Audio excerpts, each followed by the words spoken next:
I don't know if these people are liberal, conservative, Republican, Democrat, independent,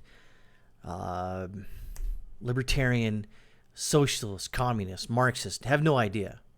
No clue. Doing a cursory research on this couple, the McCloskeys, is that there was a sense that they got the wrong name, and it was like this person, Mark McCloskey from Michigan, who I think he gave money to the Democrats or something like that, Act Blue, but it's not the same person. This particular person may be possibly sort of a wishy-washy Republican but sort of like a quiet one that doesn't really talk about, politics very much, not really active. And I think he has given some money to some political candidates, like local ones, not much money. I don't think he's too active. They're both personal injury lawyers, so, you take that with a grain of salt. But so I couldn't really get a good answer or a good fuzzy feeling on where these people lie in the political spectrum.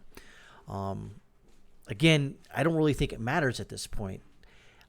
However, the fallout has gotten pretty interesting. They've actually bent the knee to the outrage mob, as usual, because they're scared. And they shouldn't have spent the knee, because they still won't, they're still going to reap the whirlwind, if you will. The St. Louis attorneys, Mark and Patricia McCloskey, went viral when they stood in front of their $1 million home. Why does that make a difference if it's a $1 million home? With firearms and confronted protesters. Basically, these people, like I said yesterday, they broke in onto private property. And who knows what they were going to do. We've seen pictures and videos and films of all the looting and the fires and the property destruction. So what are these people supposed to think? What would you do in this situation? Would you just allow them into your house, cook tea and crumpets, and go, hey, here you go, as they ransacked your house? No.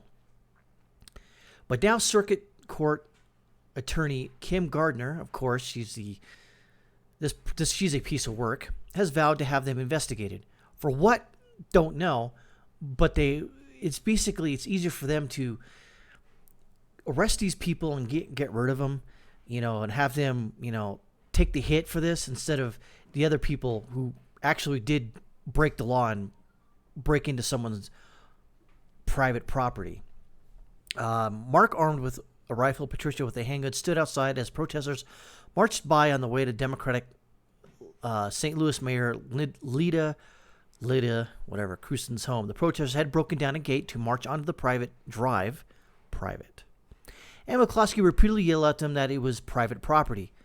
And there you go. You see, he did the right thing, because if he just pointed the gun in their general direction, didn't say anything, that would be menacing. But he told them, you're on private property, you need to leave.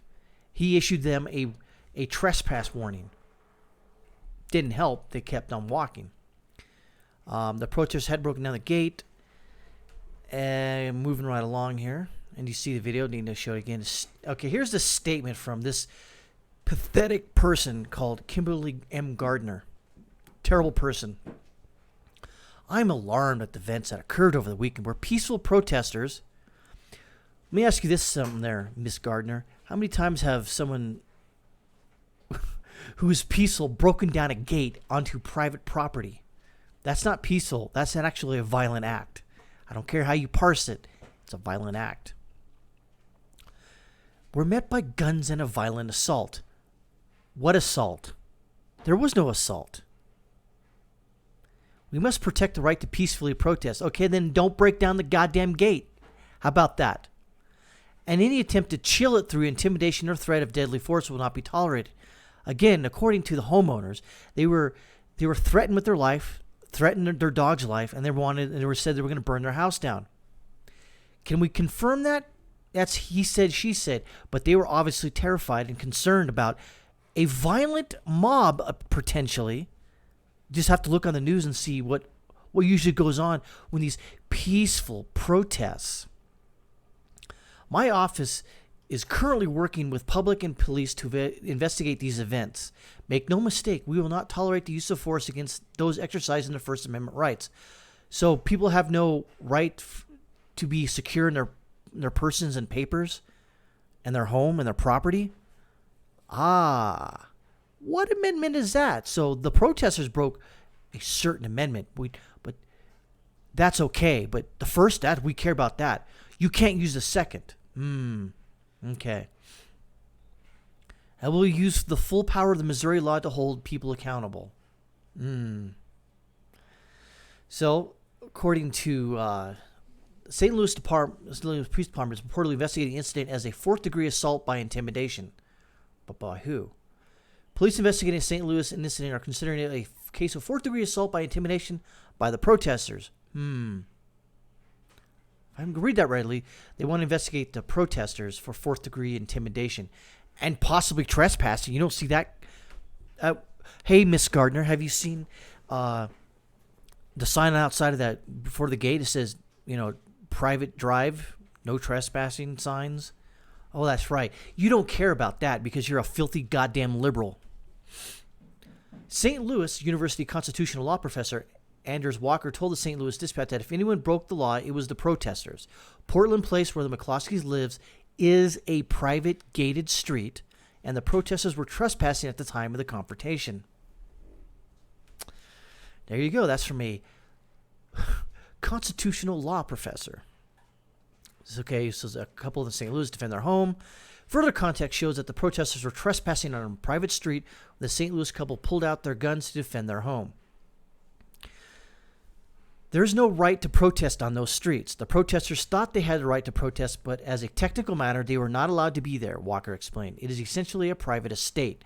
If anyone was violating the law, it was the protesters. In fact, if the McCloskeys have the photos of the protesters, they could go after them for trespassing. Usually in that case, what would happen is they would issue them a trespassing warning and said if you came back again, you would be arrested. That's how that usually goes. Walker also noted that Missouri's Castle Doctrine also allows homeowners to use deadly force when their lives and property are being threatened. At any point that you enter the property, they can then, in Missouri, use deadly force to get off your lawn, he said. That is true. The thing here is that when you actually, it doesn't matter, well, the gate was broken down later. It doesn't matter. Gate was broken. They entered it. Oh, it was open. Doesn't matter. Even if the gate was open, you're not allowed to go into a private property. Same thing if a door was open at a house on the side of the street or an apartment, the door is open. Are you allowed to go in there? No, that's trespassing. Breaking and entering, if you will. Technically, this could be technically construed as breaking and entering, but most likely they'll probably just do trespassing and let it go. Kim Gardner is a fellow traveler of the filthy liberal socialist Marxist establishment. She will try to get these guys have the book thrown at them. You just know that. And that is what it is. I think in conclusion, it doesn't really matter if these people are, what political spectrum they lie on. It doesn't really matter. They had every right to defend their home and their property against people who are trespassing on private property.